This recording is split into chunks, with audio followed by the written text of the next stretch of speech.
Charlie Company ng 69th Infantry Cougar Battalion naglungsad ng 2 araw na pagsasanay sa mga miyembro ng Barangay Peacekeeping Action Teams o BPATs para sa pagpapanatili ng kapayapaan at kaligtasan sa lugar. Nagbabalik sa report ni Sherry Babe Bien.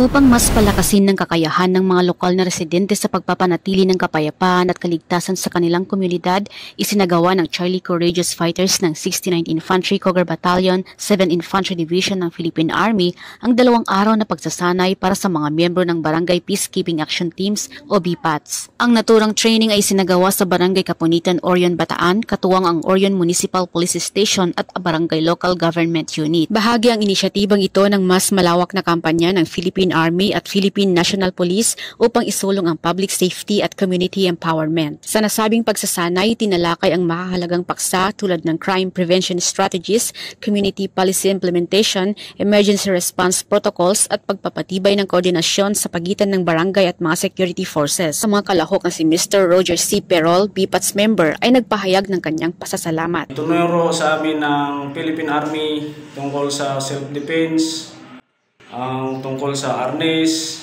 at dahil doon ay nagpapasalamat po kami at nadagdagan ang aming mga kaalaman. Hindi lamang ito tungkol sa pisikal na kahandaan, kundi pati na rin sa pagpapalalim ng disiplina, malasakit at responsibilidad sa komunidad.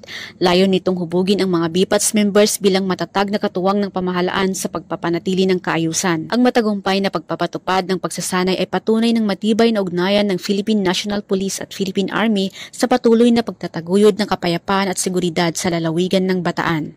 Mula dito sa Bataan, ako si Sherry Babe Bien, ang inyong pamilyang kaugnay.